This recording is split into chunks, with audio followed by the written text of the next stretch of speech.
সন্তান জন্ম দিয়ে কী লাভ? শেষ বয়সে যদি বাবা মারে স্থান সন্তানের কাছত না হয়, করুণ পরিণতিতে জীবন পার করা নাগে, তাহলে সেই সন্তান দিয়ে কি হইবে? আসসালামু আলাইকুম, কেমন আছেন মোর ভাই বোনেরা? শুরুতে কথাটা ক্যা কসম, প্রথম থেকে ভিডিওটা দেখলে তোমার বুঝির পাইবেন। যা হোক, আমার সবাই হাঁটি করে যাবার নাকি জানেন, তার জন্য প্রথম থেকে ভিডিওটা দেখো, মুই তোমাকে আস্তে আস্তে সব কথা কংসে। আমার ওটা পরপর 2 দিন ঘূর্ণিঝড় হয়েছে, এমন ঝড় আমার কোনো দিনও দেখিনি। আর ঝড়ের পরে কারেন্ট চলে গেছে, অটো টটো কোনোতে চার্জ নেই, আর আমার পরীক্ষা আসলো। আর এই ভিডিওটা কিন্তু আসলো 2 দিন আগে, মানে 3-4 দিন আগের ভিডিও, মানে সময় মতো এডিট করে পোস্ট দিবার পাং নাই, তাই ভাবনুম যে আজকে শেয়ার করুন তোমাগুলোর সাথে। তা সেদিন আমার পরীক্ষা আসলো, কোনো অটো নাই, কোনো চার্জ নাই। হামা ভোটমারি থেকে হাঁটি গেছি ভুল্লেহাট, মানে 3-4 কিলো রাস্তা হাঁটি গেছি। আর হাঁটি যাওয়া কি এত সহজ আসলো? রাস্তায় এত পরিমাণে জাম, মানে রাস্তাত গাড়ি ঘোড়া আটকা পড়ি আছে। কেন আটকা পড়ি আছে? ডালপালা ভাঙ্গি ভাঙ্গি পড়ছে রাস্তাত, ওই জন্যে। কি আর করবো, গাড়ি ঘোড়া না থাকলে তো আমাকে পরীক্ষা দিয়ে যাবার নাগবে, যে করি হোক, যে কোনো উপায়ে তো আদিতমারি যাবার নাগবে আর পরীক্ষা দিবারে নাগবে। ওই জন্য আমার সকাল 9টায় বেড়াছি, আর এদি থেকে সবাই পরে কালীগঞ্জত কলেজত, আর মুই একালকায় হচ্ছুং উত্তর বাংলা কলেজ, মানে মরবার জন্য অটে গেছুং। আর এলা বোঝংতে চা যন্ত্রণা কোনা, মানে কেন যে মরবার জন্য গেনুং, গলা আগে দিছুং অতি কোনো একালকায় এতি সাবজেক্ট ভালো পাংলাই জন্য মুই ওই কলেজত যেয়া আজ এই জিল্লতি। আর এদি কোনো দেখো, মোর এদি থেকে মুই এলকায় আর এলে সবগুলো মোর এই যে ছেলে বন্ধুগুলো এলে আমার কিন্তু প্রাইমারি থেকে একসাথে পড়ি। তা যাই হোক, ভুললেহাট যে অটো পাইনো, আর এই যে চাচাটাক দেখি নিয়েছেন, শুরুতে কিন্তু মুই এই চাচাটার কথাই করছুং, মানে এই চাচার ছোয়া পোয়া আছে। ছোয়া পোয়া এলা কাউ দায়িত্ব নিবে চায় না, আর এলা বড় বড় হয়েছে, বাপ মার দায়িত্ব না নেয়। আর চাচারা কান্দি নেছে আর কবার নেছে, মোর এত খারাপ নাকে।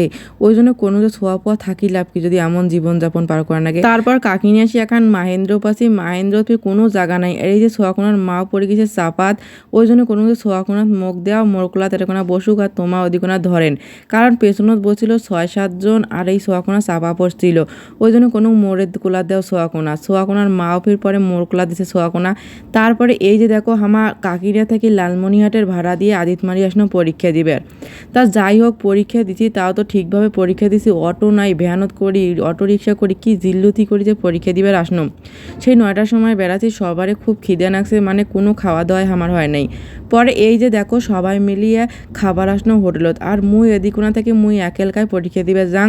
আর সব এলে আমার ফ্রেন্ড, কারণ আমার সব স্কুল জীবন, কলেজ আর ভার্সিটি সব একসাথে পড়ালেখা করছি। স্কুল কলেজ ভার্সিটি সবাই একসাথে পার করনো সুন্দর কিছু মুহূর্ত, ওই জন্য ভাবনু যে ক্যামেরা বন্দি করিথং। আর এমাগুলো আসতে জন্যে মুই নিশ্চিন্তে এত দূর থেকে এত সুন্দরভাবে পরীক্ষা দিবার পাংছে, কোনো টেনশন ছাড়াই। কারণ সকালবেলা বের হয়ে যাওয়ার নাগে আর আস্তে আস্তে রাত হয়ে যায়, আর মোর পক্ষে যাওয়া একেলকায় অসম্ভব। আর এমার সবার বাড়ি মোর কাছাকাছি, মানে এলাকাতে আমার সবাই এই যে কাছাকাছি বাড়ি হওয়ার এইটাই সুবিধা, যে কোনো সমস্যা, যে কোনো ইয়াতে আমার একসাথে যাওয়ার পাই। আর মনে করেন না যে মানুষের ছেলে ফ্রেন্ড থাকলেই যে খারাপ, তা কিন্তু না। তার দৃষ্টান্ত প্রমাণ এমাগুলা নিজেই। এত খিদে নাকছে যে দেখো, এমাগুলো নিকেশ না নিয়ে খাওয়া শুরু করছে। আর এই জন্য মুই কর্নার সঙ্গে নিকেশ নিয়ে ওই কাছে যে খিদে নাকছে নিকেশ নেওয়া মারাছিস, তাড়াতাড়ি খাবার পাইলে বাঁচং। তা যাই হোক, আমার খাওয়া দাওয়া শুরু করি দিন সবাই। আর নিকেশ না নিয়ে খাইছে দেখে, আর এদিন তাকাও নিকেশ নিয়ে সারাদিন না খাও। কয়টার সময় আসছি আমার খাওয়া? 10টার সময় আসছি। 10টা থেকে মনে করি যে এলা কয়টা বাজে? 5টা না 6টা।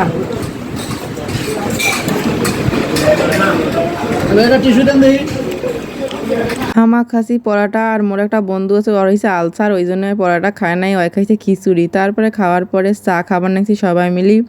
তা এই যে দেখো, এমাগুলো মুই কোনো না পোস্ট দেওয়া চা মুই ক্যামেরা বন্দি করি না। তারপরে ওমাগুলো চা নিয়ে তারপরে না ভিডিও করি, চাটা খেয়া দেয়। এই যে আমার বেড়ে রাস্তার দাঁড়িয়ে আসি, এলা অপেক্ষা করে নিয়েছি কতক্ষণে গাড়ি আসবে, গাড়ি যাবো।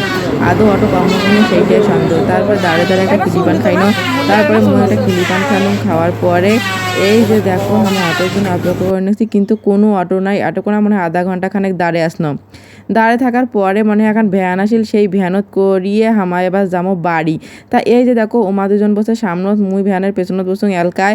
আর এই যে ভিডিও করতে করতে মুই বাড়ি যাবানোর সঙ্গে বাড়ির উদ্দেশ্যে রওনা দিন। আজকের দিনটা একটা স্মরণীয় হয়ে থাকিল। কি জিল্লতি করি যে পরীক্ষা দিনও, জীবনে ভুলি পাইনি এমন জিল্লতি করি পরীক্ষা দেওয়ার কথা। তাই ভাবলাম যে তোমাগুলো শেষ। ধন্যবাদ।